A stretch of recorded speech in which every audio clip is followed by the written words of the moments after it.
teman-teman di podcast HMS episode 7 dengan tema Code to Cosmos Engineering to Future. Kali ini kita kedatangan tamu yang sangat spesial nih, yaitu Mas Hawari. Perkenalkan, beliau Mas Hawari, yaitu Direktur di PT Asma Karya Tama, yang sekarang sudah lebih dari 30 karyawan yang bekerja di sana. Beliau memimpin perusahaan sebagai CEO sekaligus prinsipal arsitek dan civil engineering di lebih dari 500 proyek hunian rumah. Terima kasih Mas Jerry sudah mengundang saya di podcast HMS episode 7 dengan tema Code to Cosmos Engineering to Future. Terima kasih juga Mas sudah hadir di podcast HMS kali ini. Bagaimana Mas kabarnya? Apakah sehat? Sehat saja? Alhamdulillah baik, sehat. Gimana dengan Mas Jerry Sehat kabarnya? juga Mas, alhamdulillah. Gini Mas, apakah bisa diceritakan secara singkat bagaimana awal mula Mas Hawari tertarik pada dunia teknik sipil hingga bisa menjadi profesional seperti sekarang? Motivasi pertama ya, pertama kenapa kok bergelut di dunia teknik sipil. Sebenarnya motivasi timbul itu ketika saya sudah menempuh kuliah di teknik sipil. Waktu itu mata kuliah gambar teknik, di sana saya sangat antusias sekali mengenai keindahan bentuk rumah dan mulai mempelajari lebih dalam lagi, selain keindahan rumah ternyata penting juga keamanan dari rumah itu. Jadi kita sebagai civil engineering kita fokus kepada keamanan struktur rumah itu Bener tersebut. Mas. Oh, berarti Masnya ada ketertarikan ya selain teknik sipil juga di bau-bau arsitektur nih Mas ya? Kalau dunia arsitektur saya lebih ke ini ya, tiba-tiba suka. Kenapa kok tiba-tiba suka?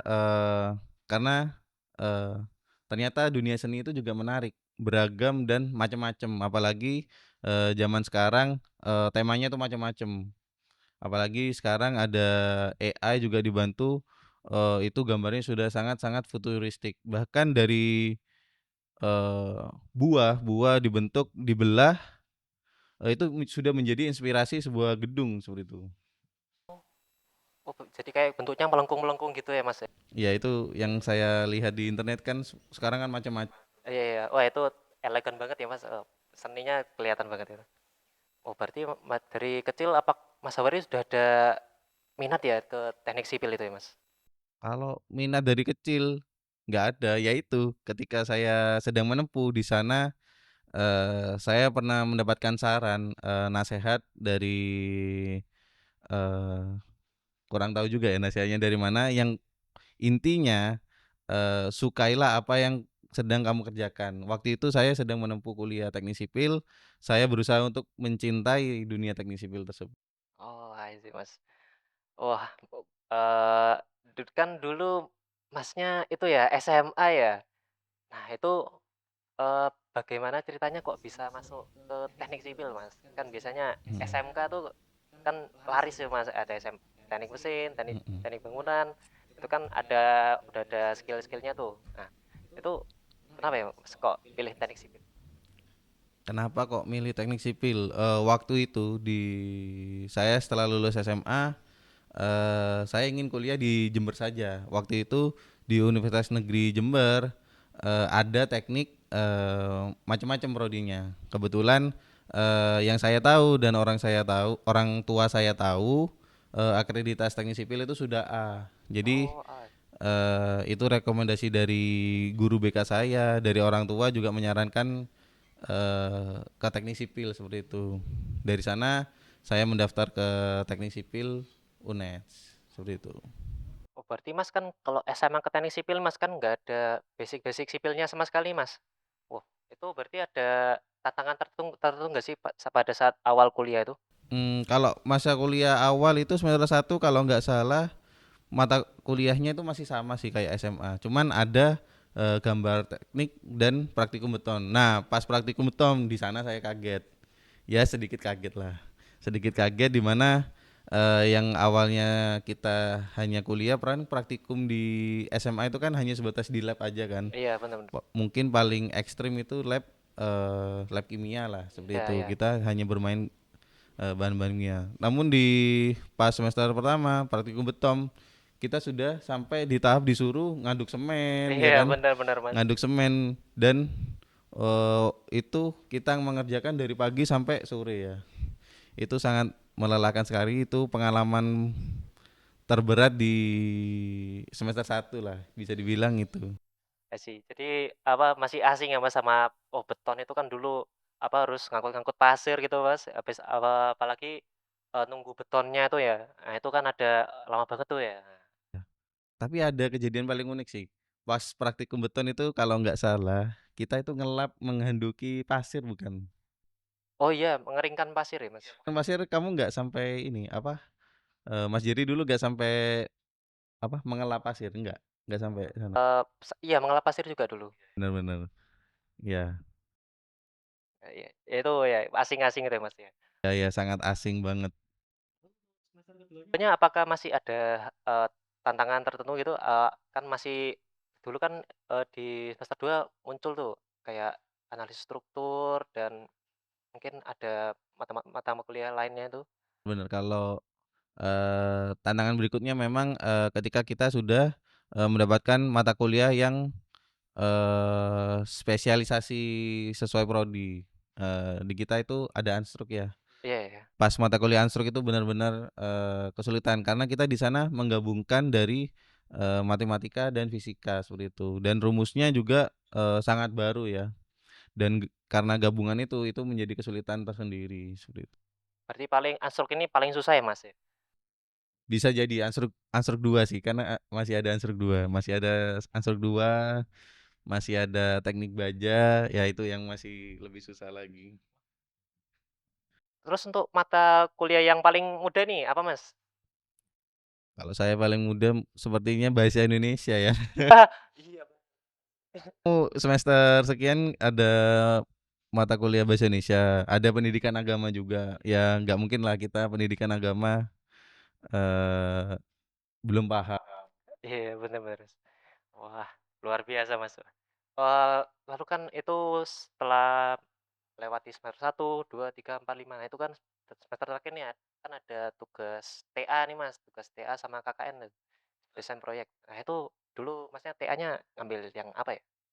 Dulu saya TA ambil penjurusan manajemen konstruksi. Oh, MK. Iya, ambil MK, penjurusan MK. Kurang lebih saya membahas tentang e-marketplace untuk dunia sipil seperti itu.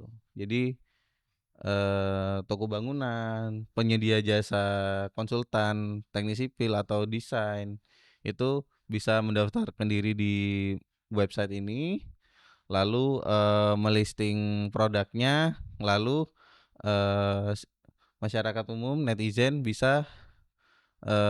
bisa membeli melalui website ini dan outputnya itu berupa nota dan langsung WA ke pemilik pemilik produk tersebut, sellernya kurang lebih seperti itu.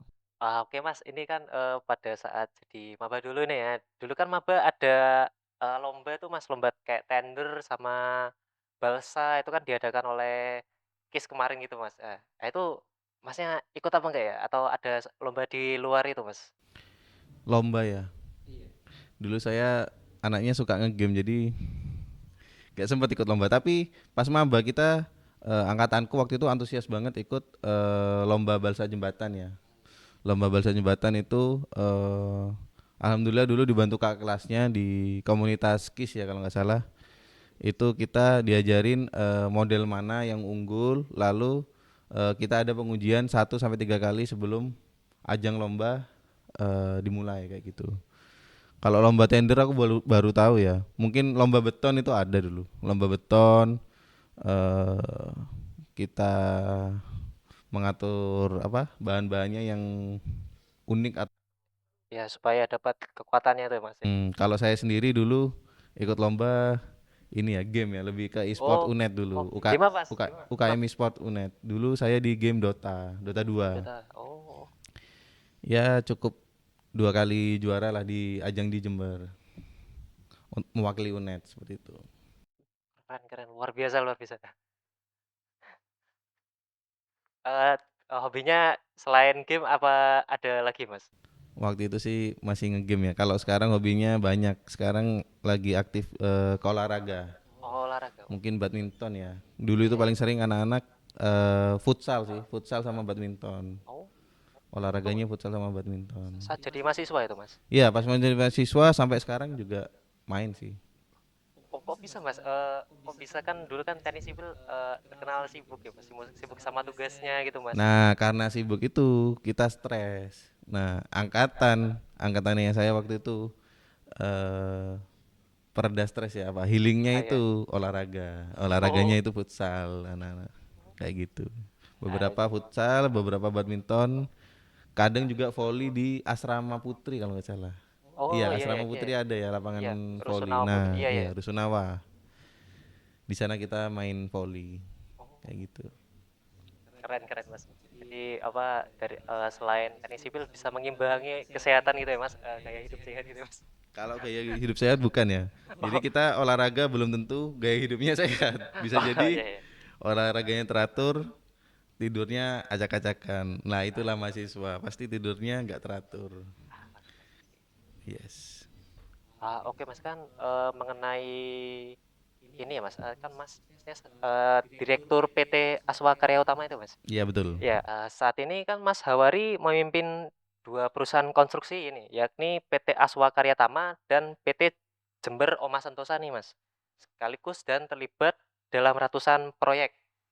Apa tantangan terbesar yang Mas Hawari hadapi di dunia konstruksi modern ini, khususnya dari sisi teknologi dan manajemen proyek, juga gimana Hawari menjaga kualitas dan fokus kerja perusahaan, jadi kulturnya gitu. Satu-satu dulu mungkin ya. Iya, Yang pertama di perusahaan desain saya ya, perusahaan iya. desain saya di Aswa Design Studio itu gimana kita cara bersaing menghadapi kompetitor yang lain gitu ya. Mmm, Yang jelas kita harus terus berinovasi dan meningkatkan kualitas. Salah satunya kita meningkatkan SDM, kita mengadakan pelatihan untuk tim atau merekrut orang-orang yang sangat berpengalaman di bidangnya seperti itu.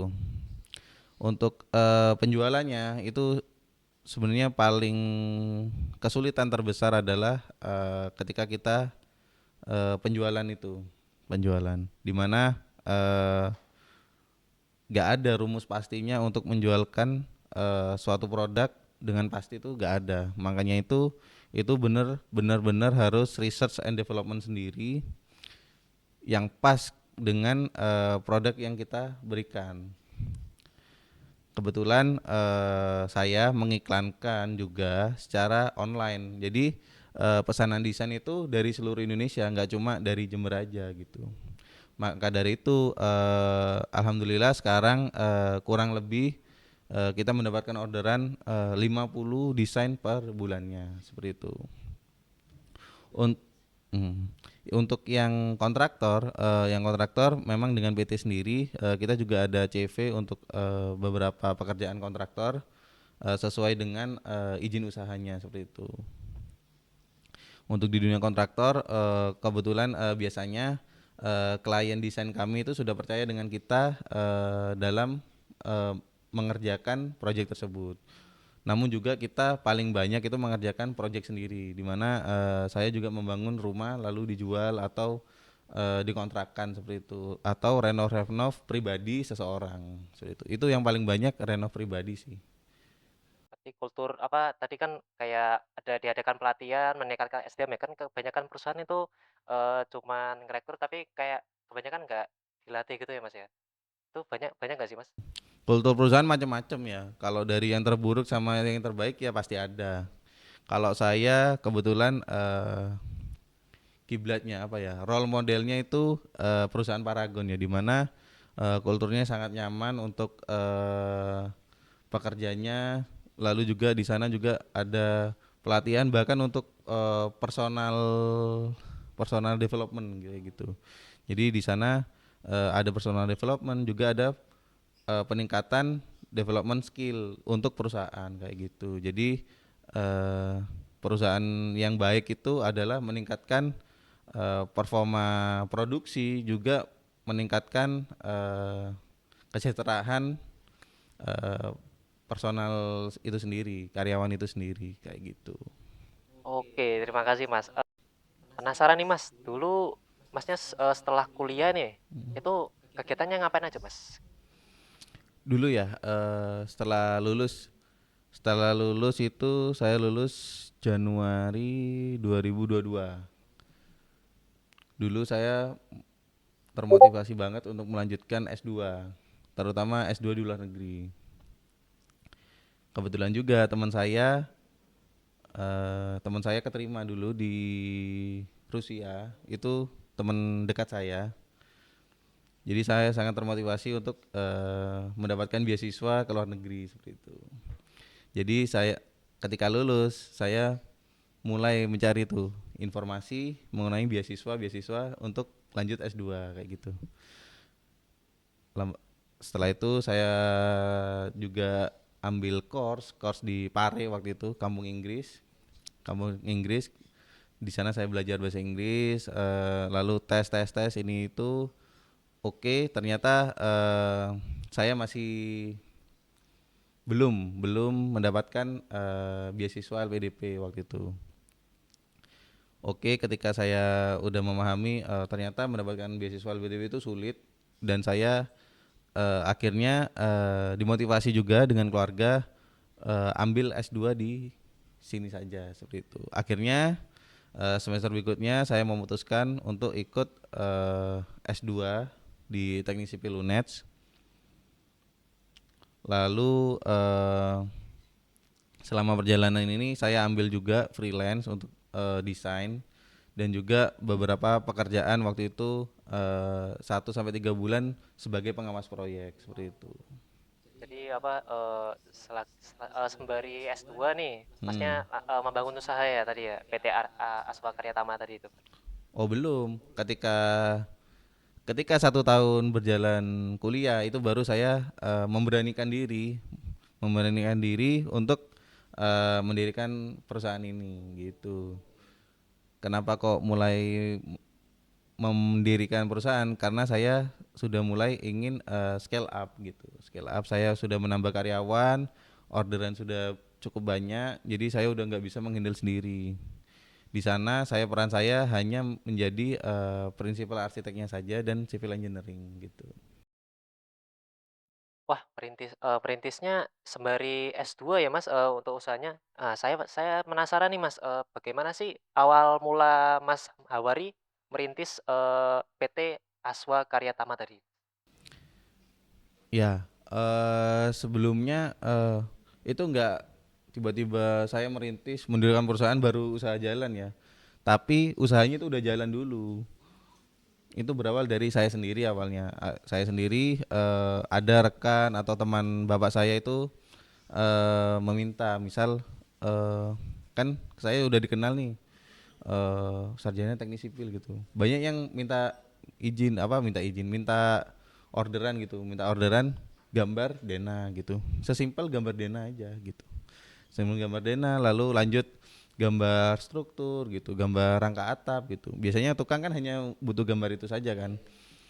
Lalu tiba-tiba ada klien saudara saya meminta gambar yang lebih estetik gitu.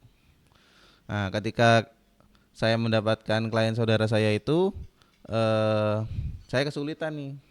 Nah, di sana saya dibantu rekan saya waktu itu untuk menggambarkan eh, kantor di Tanggul, eh, mendesainkan rumahnya gitu, kantornya. Nah, di sana saya udah mulai, oh ternyata manajemennya bisa seperti ini ya. Lalu saya menambah karyawan lagi sampai lima orang, lalu coba saya iklankan, lalu saya terkendala dengan legalitas gitu. Lalu saya mendaftarkan izin ini itu, lalu saya mendirikan PT Aswa Karya Tama itu. Oh, berarti ada kesulitan pas administrasi itu ya Mas Administrasi, ya? ya legalitas. Jadi waktu itu sulit mendapatkan izin itu, kayak gitu. Jadi ketika udah perizinan beres baru saya mendirikan PT Aswa Karya Tama dan mengiklankan secara nasional, dan berkembang bertahap gitu. Sampai sekarang kurang lebih sudah 40 karyawan kayak gitu. Luar biasa Mas. Jadi awal mula merintis itu ada tantangannya. Nah itu apa berkembang bertahap-tahap. Wah, luar biasa sih Mas. Itu apakah ada tantangannya sih Mas?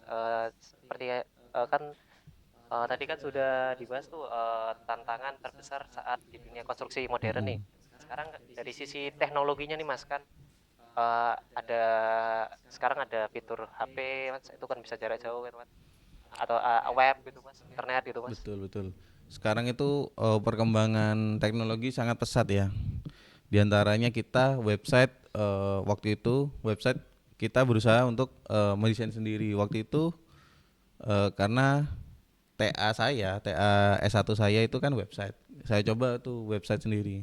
Ternyata masih kurang maksimal. Saya konsultasi sini situ teman-teman saya yang pinter di desain UI itu ternyata ada eh, bahasa yang lebih rumit lagi gitu. Nah, karena saya keterbatasan di sana, maka saya kerjasama dengan teman saya untuk membuat website yang lebih handal kayak gitu dan lebih interaktif sekarang. Nah, itu untuk website. Lalu untuk teknologinya, untuk masalah desain, kebetulan saya semua sekarang menggunakan D5 Render.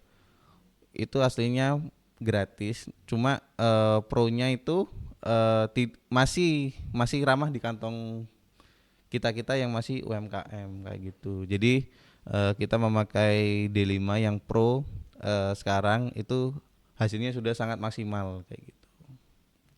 Sedangkan kalau apa kalau desain struktur kita kadang pakai ETABS, kadang pakai SAP 2000. Itu ada timnya sendiri ya Mas. Ya, timnya beda-beda. Ada yang tim struktur, ada yang tim arsitektur. Bahkan denah itu ada timnya sendiri. Karena denah itu sangat krusial. Di mana denah itu menentukan bentuk bangunan dan bentuk bangunan menentukan strukturnya. Seperti itu. Lalu untuk dari segi manajemen proyek nih Mas, nah itu kan mungkin ada keterlambatan jadwal atau bagaimana gitu Mas, efisiensi gitu Mas? Kalau manajemen proyek ya macam-macam sih tergantung kondisinya. Kemarin itu kita ketika membangun proyek kafe, kita terkendala di musim hujan, di mana hampir setiap hari itu hujan deras gitu. Sedangkan pekerjaannya kan di tempat yang tidak teduh gitu. Jadi itu sangat mengganggu jadwal. Alhamdulillah kita masih tepat waktu di pekerjaan yang sesuai kontrak itu. eh Juga itu harus juga berkomunikasi. Yang penting ketika proyek itu, kebetulan proyek saya itu kan lebih ke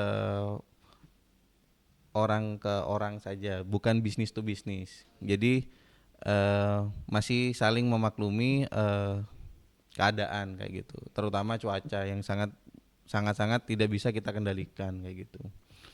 Tapi kalau untuk manajemen efisiensi biaya itu sudah diperhitungkan dan sesuai AHSP Jember waktu itu, alhamdulillah masih menutupi tidak sampai rugi meskipun beberapa material karena kita sambil belajar dan membangun portofolio, kita memaksimalkan mungkin meskipun dengan budget yang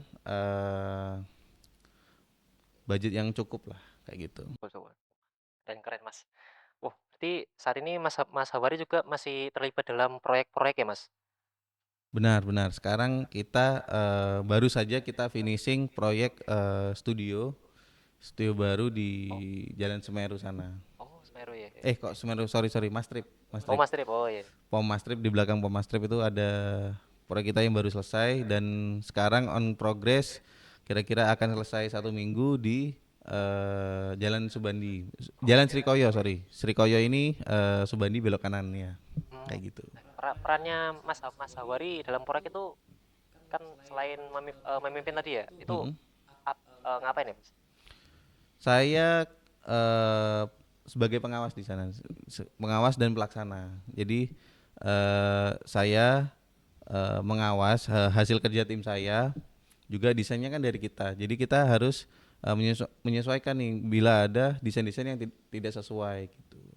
Kadang juga kita ada kendala nih.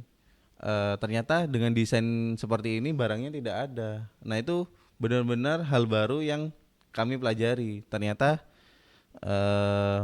beberapa bahan itu kesulitan, seperti pemilihan warna. Biasanya pemilihan warna cat, ternyata pemilihan cat itu warna ketika di-apply berbeda dengan yang di etalase buku cat itu. Nah, itu juga tantangan tersendiri ya, karena ada penolakan. Lalu masalah lainnya itu ya ini bahan yang ternyata terlalu mahal untuk dikirim ke Jember seperti itu. Jadi akhirnya kita memilih bahan-bahan alternatif seperti itu. Oh, berarti ada kendala di manajemen procurement-nya itu Mas ya, Iya, supply iya chain itu ya Mas. supply-nya Oh, iya. benar. Mas Gawari, saya mau tanya ini kan terkait keadaan sekarang ya, tentang AI, tentang robot. Nah, itu kan di zaman sekarang itu sudah berkembang pesat tuh teknologinya. Ada bisa robot yang menggantikan alih fungsi seperti teknik sipil itu kayak ngecat tembok, ngecat ngecat tembok terus mungkin ada yang apa robot-robot Lego gitu apa rumah ditumpuk-tumpuk gitu Mas. Nah, itu kan Eee, itu kan bisa potensi untuk menggantikan pekerjaan manusia tuh, Mas. Nah, itu tanggapannya Mas Hawari itu bagaimana ya untuk keadaan ini?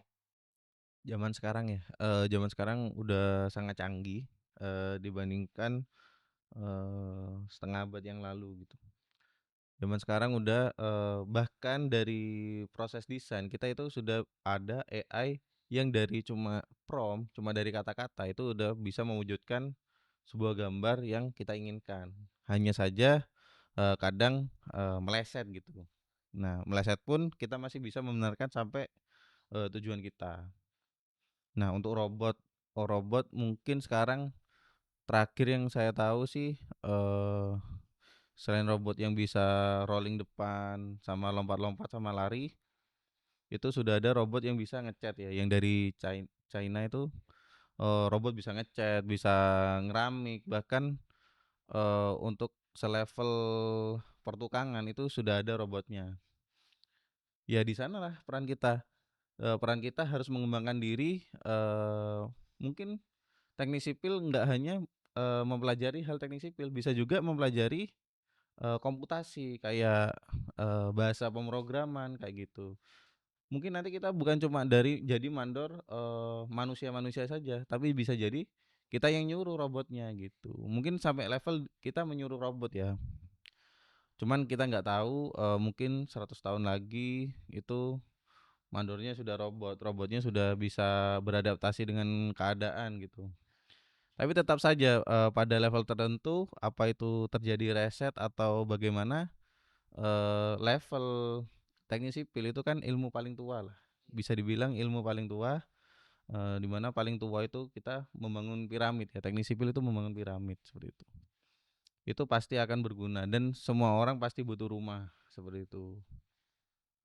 Eee, ini ya, Mas, kalau opini pribadi nih, kalau misal ya, dalam 100 ke depan nih, misal aja nih, manusia-manusia di bumi itu udah nggak butuh rumah, mungkin butuhnya udah di virtual itu, virtual reality, Mas. Itu kan nggak butuh rumah, nggak butuh apa itu. Itu tanggapannya Mas gimana tentang itu? Apakah Jadi, apakah tidak? Keren ya. Bisa kebayang sampai full. Iya bisa jadi. Kalau kita nonton film kan ada tuh. Misal anggap aja Matrix lah.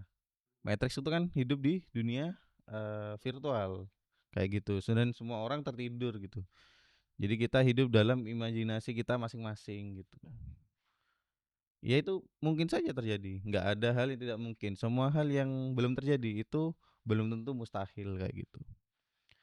Kalau itu sudah terjadi itu di dunia virtual pun anggap saja kita main game-game virtual pasti bangun-membangun itu pasti membutuhkan ilmu.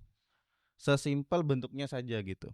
Mau bentuk Romawi, mau bentuk Arab, kearab-araban atau bentuk tradisional Jawa itu kan bentuknya sangat istimewa ya. Maksudnya membentukkan strukturnya pun beda. Ada misal Romawi tiang yang sangat besar di depan kayak gitu. Atau Jawa yang menggunakan kayu atau bambu seperti itu. Itu juga penting dan itu ilmunya ada juga di teknik sipil, itu pasti digunakan, pasti developernya menggunakan ilmu teknik sipil. Lah di sanalah kita, tidak perlu membatasi diri untuk terjun ke bidang yang lain, karena kita sama-sama SMA dulu kita sama, bedanya saja kita sudah menempuh 4 tahun, nanti ketika sudah lulus pasti bedanya hanya kita sudah menempuh, mata kuliah itu aja gitu. Berarti kayak di-mix gitu ya Mas, antara teknik sipil kita nggak cuma belajar teknik sipil nih, kita bisa belajar bisnis, bisa belajar yang lain gitu ya Mas, gitu? Kita, jangan membatasi diri lah, intinya kita harus terus berkembang meskipun kita kalau memang sudah mentok, mungkin kita mentok di teknik sipil, kita ya harus pivot gitu. Jangan, terus bertahan meskipun, kamu udah mentok gitu. Kalau udah mentok ya mau nggak mau harus pivot gitu, harus pindah, pindah haluan, seperti itu. Oke, terima kasih Mas, atas jawabannya. Memang ya, emang tidak mungkin sih kalau, dalam virtual itu kan nggak ada rumah-rumah gitu ya. Wah, ya memang nggak kemungkinan besar tidak, mungkin terjadi ya. Emang, teknologi itu, perlu beberapa tahun ke depan, ratusan tahun ke depan untuk seperti itu. Oke, ini sudah, pertanyaan dari audiens, apa, sebagai penutup. Yang pertama ini ada pertanyaan nih Mas, Mas mau tanya, kan sekarang udah sukses nih, udah bisa bikin PT sendiri. Nah, awal mulanya tuh gimana ya Mas? Yang pasti kalau mau bikin PT, ke notaris, ke notaris dulu, konsultasi, usaha di bidang apa, ya kan. Oke sudah setuju bikin, akte akte perusahaan dulu, kita di bidang apa, keterangannya, berpartner dengan siapa, pastikan, lalu udah benar draft-nya, lalu terbitlah PT gitu. Oh ya Itu berarti itu ngurus iya, administrasi ya Mas ya ya? itu kan bikin PT Iya. sendiri kan. Nah, awal mulanya itu seperti itu bikin PT. Tapi kalau bangun usaha beda lagi. Kalau bangun usaha ya perjalanan panjang itu nggak bisa mulai tiba-tiba besar. Kita harus mulai dari, bertahap. Dari diri kita sendiri aja, sesimpel dari diri kita sendiri, kita tahu, setelah kita tahu ada pendapatan, coba kita kembangkan, ketika kita sudah tidak bisa meng-handle diri dengan tenaga diri sendiri, kita rekrut nih bertahap, karyawan satu dulu, lalu 2 3 itu menyesuaikan dengan, pendapatan perusahaan. Kalau memang permintaannya sangat tinggi, maka harus diikuti juga dengan, peningkatan, tim produksi seperti itu. Nah, di titik tertentu, kamu pasti butuh legalitas seperti, PT atau CV untuk menjalankan usaha kalian sendiri seperti itu. Tapi kan ada ya Mas, kalau dalam usaha berbisnis itu banyak terjadi di internet itu konflik seperti, ada 2 pendiri nih Mas. Nah, Mhm. kadang-kadang satunya itu, tersingkirkan gara-gara beda visi dan apa gitu Mas. Terus ada yang tiba-tiba pindah nama gitu Mas. Nah, itu konflik-konflik seperti itu kok bisa terjadi Mas ya? Ya itu sangat umum terjadi ya, Iya apalagi, ketika kita belum legal ya. iya. Ketika kita belum legal pasti kita pernah lah usaha sama temen. Tapi ketika hasil pasti ada konflik itu.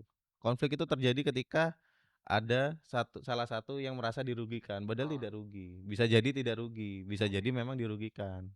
Nah, itu harus segera diselesaikan dengan tempo secepat-cepatnya.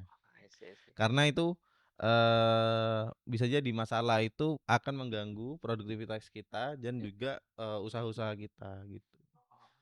Kalau bisa, kita harus matang-matang memilih partner bisnis kita seperti memilih partner hidup. Wah, keren keren Mas. Iya, kurang lebih gitu. Tapi lebih aman lagi kamu mendirikan, dengan diri kamu sendiri, sebagai direkturnya, kepemilikan sendiri. Kalau masih kecil itu saya sarankan itu kepemilikan pribadi. Mmm, Sehingga, meminimalisir, konflik-konflik yang terjadi, kayak gitu. oh I see. Tapi Oke kalau udah skalanya besar itu sudah di luar level saya sih sebenarnya. oke.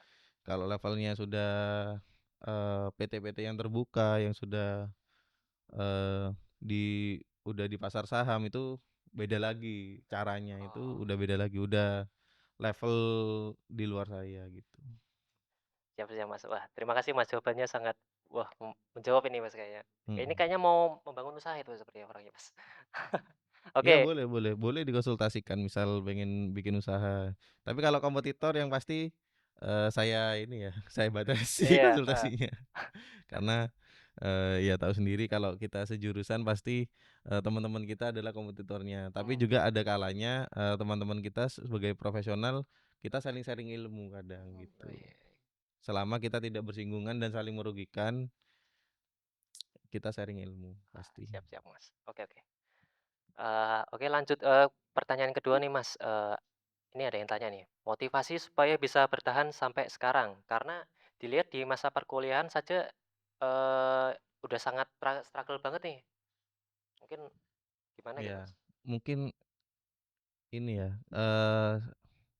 Mungkin dari klasik pertemanan ya ya? mungkin, iya pengalaman klasik sih sebenarnya, semua kita pasti ada struggle-nya, pasti ada Iya. masalah dan semua masalah itu pasti berlalu, badai pasti berlalu. Jadi pegangan aja.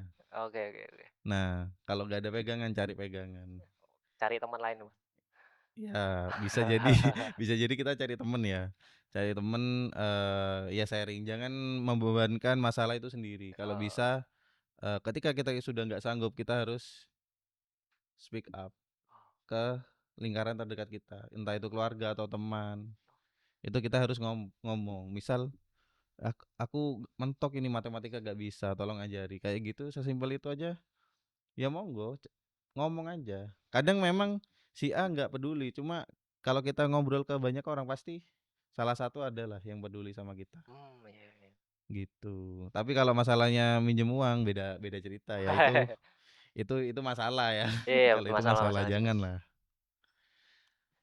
Oke, Mas, lanjut ke pertanyaan 3 nih. Mhm. Tips Mas untuk membangun suatu PT dikarenakan pada umumnya seorang fresh graduate membuka usaha dalam bentuk CV dulu Mas, gitu. Oh gitu, sekarang ya udah umum bikin PT pribadi, bahkan kamu sendiri bisa bikin PT pribadi melalui website. Nah itu lihat aja tutorial di YouTube atau, sekarang kan lagi banyak tuh jasa di internet, salah satunya Iya. kayak High Five Ah, gitu. iya.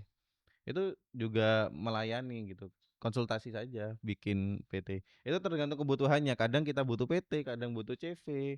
Itu juga pajaknya beda loh pajaknya. Jadi kita harus, pintar-pintar aja milih kapan kita harus bikin PT, kapan kita harus CV, seperti itu. Oke oke. Jadi di Kalau fresh graduate membuka usaha dalam bentuk CV dulu, belum tentu ya, kadang karena misal, saya ingin membuka perumahan itu nggak bisa pakai CV, harus PT, seperti itu. oh, berarti dilihat sesuai sikonnya Iya, gitu ya Mas sesuai ya? sikon juga, Tapi kalau untuk kontraktoran, kita kan teknik sipil kebanyakan, kontraktoran. Kontraktoran pakai CV itu sudah bisa ikut tender sih. Oh, oke. Mhm. Lanjut ini Mas, ke pertanyaan keempat ya. Tips Mas, mungkin bagaimana sih Mas promosi sebuah usaha baru jasa desain Mas, gitu? Caranya promosi ya, macem-macem sih caranya promosi, paling bagus itu adalah, kita promosi dengan kualitas kita. Dengan kualitas kita itu hanya dengan butuh waktu saja sampai kita itu dikenal dengan orang, oleh orang dan orang itu percaya dengan kita. Namun ada yang bisa mempercepat itu, salah satunya iklan secara online. Iklan online itu macam-macam, ada yang pakai iklan Facebook, iklan Instagram atau endorse, microinfluencer, influencer seperti itu. Mmm, Hanya saja yang saya tempuh, saya, rajin konten di, IG Aswadi Design Studio dan juga, kita mengiklan di Facebook dan Instagram, seperti itu. Dan juga jangan lupa, apa ya, perangkat pendukung lainnya seperti website, iya. terus portofolio jangan lupa karena, pasti orang sebelum percaya dengan kita pasti melihat kita sudah membuat apa sih, seperti itu. Iya iya. Mhm. Oke, untuk pertanyaan terakhir ya, penutup ya. Minta tips dong, Mas, buat adik-adik teknik sipil sekarang supaya tetap semangat ngejalanin kuliahnya. Itu apa Mas tipsnya bisa tipsnya ya untuk adik-adik teknik sipil. Nah itu tadi sih, tadi kan ada yang tanya nih, masih struggle kuliahnya. Coba di-breakdown dulu masalahnya apa? Hmm, Apa masalahnya manajemen waktu atau kebanyakan bermain, kan macam-macam ya masalahnya ya. iya, Itu kita harus pintar-pintar, eee, pintar-pintar mengidentifikasi masalah kita, gitu. Mungkin masalah kita, datang terlambat, kenapa kok datang terlambat? Kita oh, breakdown. Bisa jadi apa, jalanan macet, oh jalanan macet berarti datang lebih awal, ya iya, kan iya. gitu. Kendaraannya kurang cepat, ya kita beli kendaraan yang lebih cepat lagi Oh, kan gitu. Bisa jadi seperti itu kan. Intinya kita breakdown dulu dan solusi yang paling paling efisien. hmm, Kalau bisa tidak menambah biaya kan seperti oh, itu. I see. Seperti bangun lebih pagi. Gimana caranya bangun lebih pagi? Tidurnya jangan kemalaman. Mas, tapi saya ngerjakan tugas sampai malam. Ya ngerjakan tugasnya sebelum sebelum itu Iya, gitu kalau benar-benar. bisa. Kan kita biasanya kenapa kok kita ngerjakan tugas sampai malam? Karena kita pas sore udah capek, udah lelah, terus lupa. Iya, benar-benar. Terus lupa, ingetnya pas malam atau pas mau ngumpulin. Kan gitu kan masalah umum di perkuliahan kan kita lupa tugas, ngerjakan mepet, akhirnya karena nggak nutut kita ngerjakan sampai begadang. Oh, Tapi kalau aku sendiri, kebanyakan kenapa kok begadang? Karena nongkrong sama temen-temen. nongkrong nih. Kenapa kok nongkrong? Karena ya sudah stres kan, Iya, tugas banyak, kuliah padat juga kan. Kita kalau ngambil 20 SKS lebih aja itu seharian bisa jadi dari pagi sampai sore kan, kayak iya. gitu. Oh. Apalagi ditambah praktikum. Praktikum kan oke 1 SKS atau 2 SKS, tapi nyatanya kan itu dari pagi sampai sore gitu. Itu sangat menyita waktu. Oke, Mas Wari, terima kasih banyak atas Iya, jawaban-jawabannya yang insightful dan penuh inspirasi.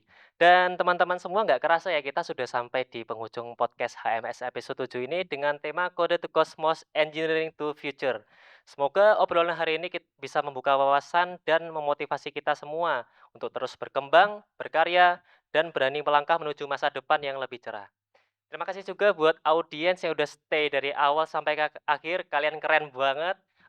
Sampai jumpa di episode selanjutnya. Tetap semangat, tetap berproses dan salute to the future engineers.